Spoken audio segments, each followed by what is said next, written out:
Hey guys, Mike here. So, oh boy, what a difference a day makes, and a CPI report that came in less than what we expected. And don't get it twisted, because you'll see people on Twitter saying the market's celebrating CPI going down. The CPI did not go down. It just didn't go up as much as they thought it was going to go up. So, of course, we celebrate. But what's the market doing, guys? Come on. We know this, right? The perfect setup. Election gap fill, sold down, breath sucks, a lot of things hitting major moving averages. What does that settle for? You get a CPI report that doesn't go up as much as they thought it was going to go up. Yields drop. Market goes, see you later, and you get one of those crazy days. And the big thing about today was, unlike yesterday, what? We held the gains. And I'm going to show you, it was pretty impressive, because one of those days when you don't even get a pull down to like the 0.5 fib, even in the middle of the day from that news candle like that, that'll let you know, oh boy, I mean, they held. So again, very quickly, we'll go over this a little later, we have big news coming out tomorrow. And if it comes in super hot and all that good stuff, what do you think yields are going to do? They're going to spike. I'll show you where they found support today. And guess what the market's going to do? At least IWM, it's going to dump back down. And so, but if that news comes in as is or under, right, then you can continue this rally. That's just the way it works. We'll go over some major levels. But one really important thing, this interview came out. It's the latest one. It came out yesterday. It's the latest interview from Cem Karsan. Yes, that's how you pronounce his names. I put it in Google Translate and everything else. And so that is how you pronounce his name. But this one you want to watch because, and trust me, it's a 60-minute video. I got narrowed down like 2.5 minutes for you for the important stuff. But he is super specific. And it's one of those videos where if he is wrong, then he will catch leprosy like Mike Wilson did. And you'll never hear from him again, or people just stop listening to him. That's usually what happened to Mike Wilson, right? And so if he sticks to his guns. But that's how specific he is. And if he's right about, and he goes into detail about coming up to inauguration, first quarter, what's going to happen in the third quarter, and it might stun you. It might really stun you. And I'll go ahead and tell you, because I told members this, what he is saying, really what he's comparing this year to, it seems like to me, is 2018. Okay, and I've said that before. Just don't look like 2022. This looks like, if anything, 2018 is what we're setting up for.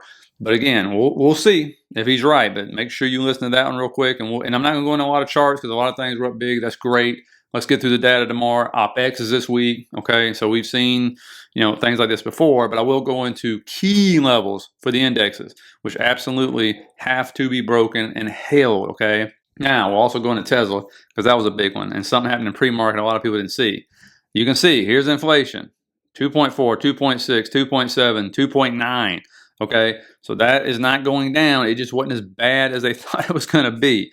You can see here is December CPI inflation, 0.4% versus 0.31% prior. You can see the little candles right there. That's going up, up, up, up, up, up, up, up, up, 6 straight times. Okay, and so again, that's not a great thing, and that's where the Fed gets kind of screwed. But there's just certain areas of inflation you just can't really get down, which I'm going to go over one of them in particular. Again, I've always said I don't know how you get it down until you actually hit a recession. But when you look over here, here is something that is going down but still stuck, right, which is rent. Like, how do you bring rent prices down without a recession, right? And look how far it's got to go to get back to norm. And so still got to drop quite a bit to get back to the norm there. Good thing is you're sitting there seeing automobile prices go down. That's actually past what pre-pandemic was. And so remember how crazy used car prices and trucks were and how it was driving up inflation. And so now that is not the case. Okay, so that actually is a good thing. But what is very susceptible to this kind of news, the 10-year note. There's the jobs data, boom, come over and gave it all back. And so we're back to where we were on January 9th. Look at that big drop. And it was a big drop. And there are key levels here, guys. This is key. Came down, hit this level right here, and we bounced. Okay, and that's very important to understand because it held so far. But if tomorrow's data comes out as is or under, right, you could see this thing drop through that level. And this was resistance, now support. And so if it drops through that level, we're going to go ahead and mark this level out right here. This is probably where we're dropping to.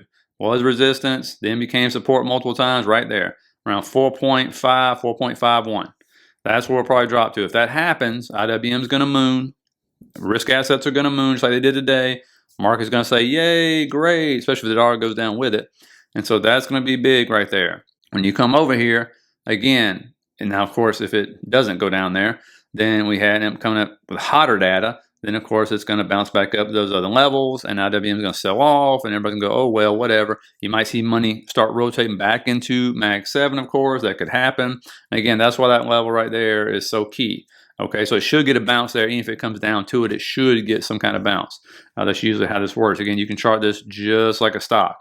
Now, if we break down through that level, for whatever reason, right, then we're coming down to that descending trend line right there. That'll be next. But let's just get to the other level first and see what happens tomorrow. Now, manufacturing data, just because you like to hear about this, and I'll tell you, still sucks. Don't really put much into Empire Manufacturing, but it was down negative 12.6. I'll look at new orders, though. Fell minus 8.6. Before it was 4.3. So again, still in contraction, sucking. That's the way it is. We're not surprised, right? Now, you can see how strong this market was today. This was, I think, it was like 3 o'clock I recorded. The other thing actually ended up higher than this, but everything. And we already knew RSP, QQEW, transportation, Dow Jones, all of them were already going. Okay, they were already going before this. Even HYG loved it today because those rates dropped. And so everything up huge. So we'll see how this market is going to digest this. Again, it is OPEX. This is when you get a lot of tomfoolery going on and stuff like that. And with that data coming out tomorrow, that's going to be some very, very big data. Now, looking over at the indexes before we get this interview real quick. Obviously, we said, hey, if we break this level, 584.85, boom, we're going to fill this gap. We skip right the heck over it. And then come right into that daily fair value gap to the left we talked about. End up mitigating that to the penny. That's where it stopped. That was the high of the day right there. And so again, that's where we're at. We're going to take that off now. We don't even need that anymore. And so it took that liquidity. That's where the liquidity was setting, and it took it no problem.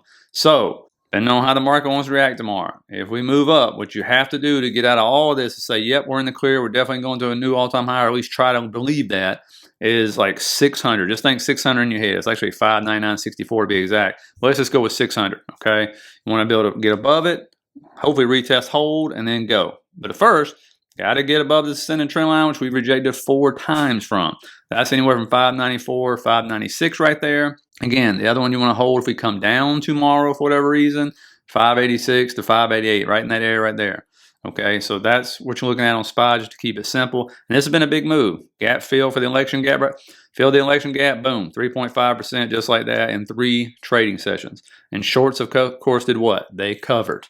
There's no doubt about that. They were covering like crazy. That's how you get these. Remember we talked about yesterday, these counter trend rallies. That's what this is, okay? Now, IWM, very important here. We talked about 226.79. You may say, well, I don't see anything. It didn't even touch it. Yes, the heck it did. Touched it right there on the 830 candle. Got rejected to the penny. Okay, never came back up to it. That is a key level. That's why I put it in for you guys. We are above the FOMC anchor VWAP now. So now you want to hold that, which is right around 221.89 right there. That's going to be key. And if this data comes in super good and yields drop again, boom. You want to see it break 226.79, retest, and go. If not, need to hold right here, 221.89. That's where the anchor VWAP is too. You'll mitigate most of that fair value gap, which of course is liquidity setting there right now. And you can see that is a key level. It used to be support, then was resistance, and now need to turn that back into support. And we'll see what they do overnight. We'll see if they run this thing up or not. That's what they did last night with futures. They also did it the night before as well. But again, we're talking about almost a 6% move in 3 trading sessions on this. So very, very big move.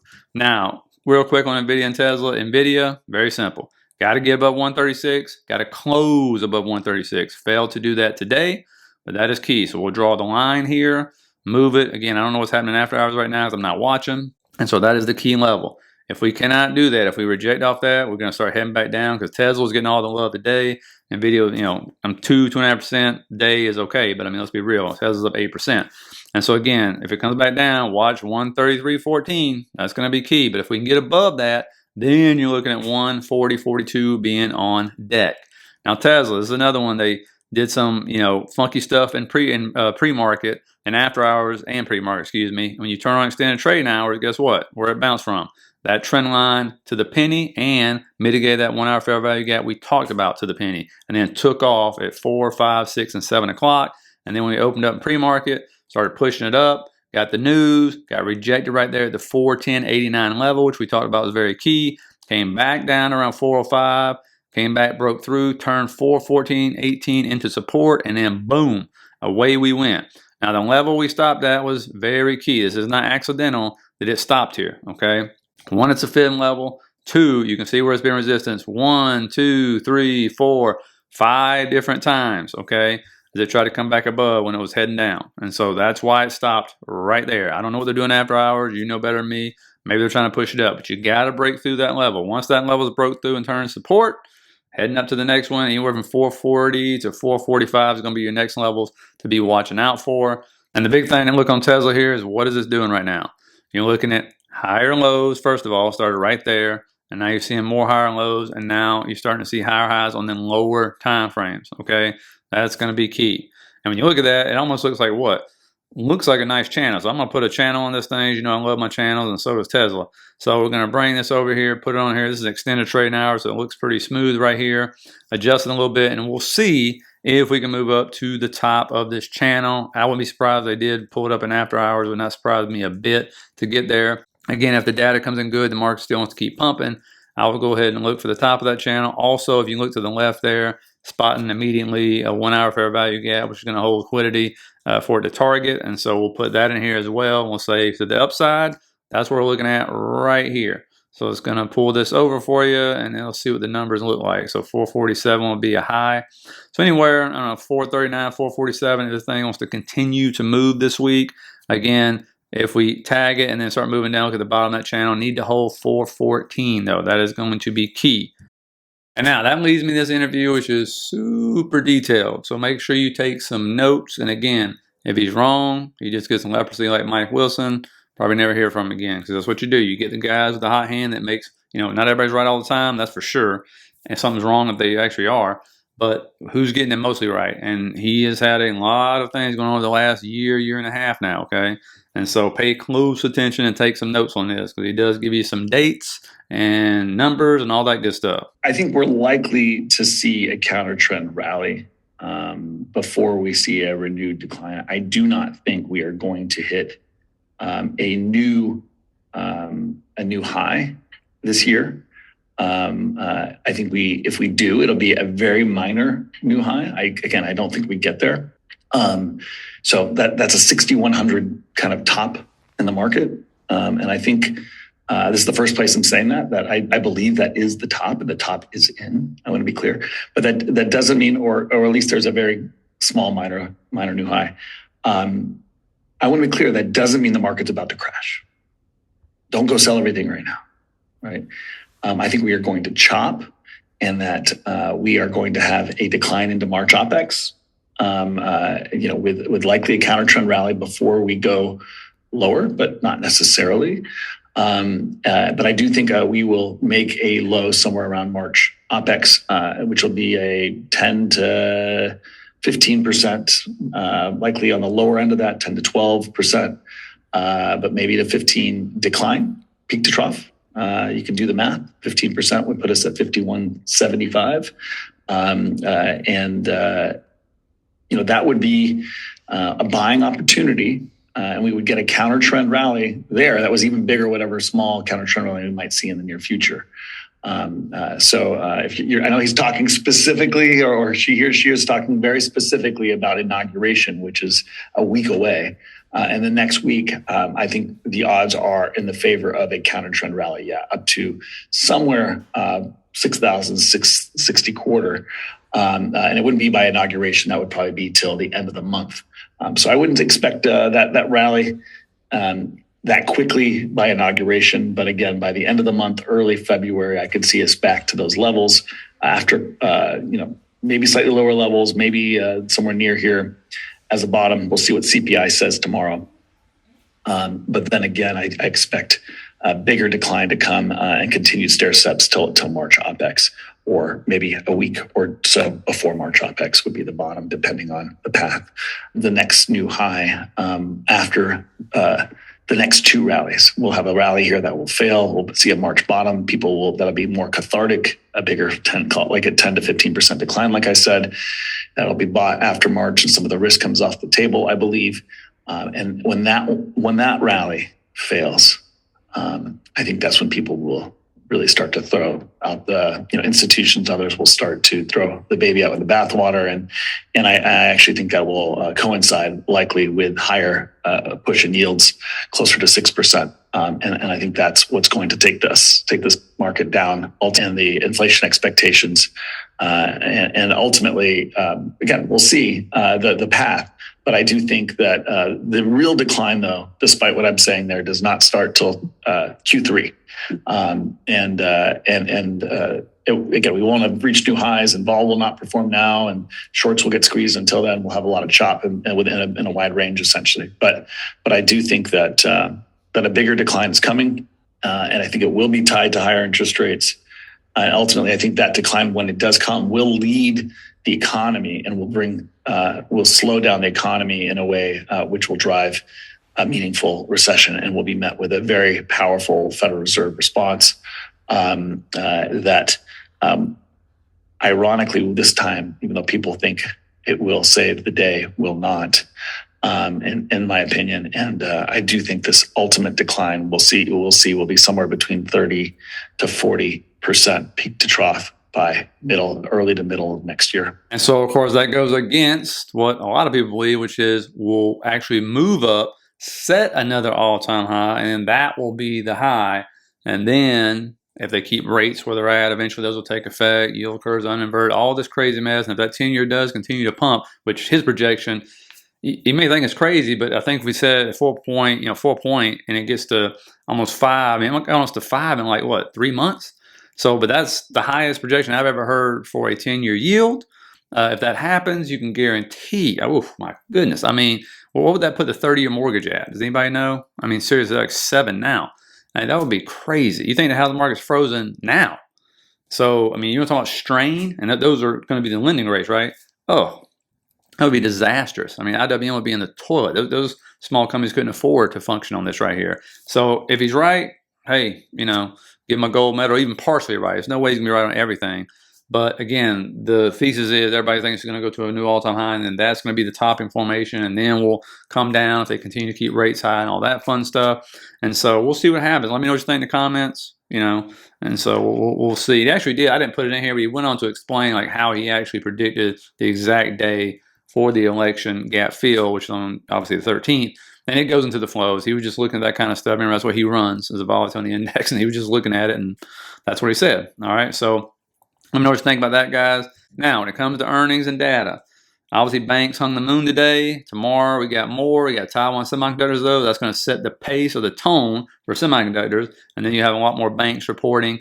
And here's the data. Core retail sales month over month, normal retail sales month over month, unemployment claims, Philly Fed Manufacturing Index.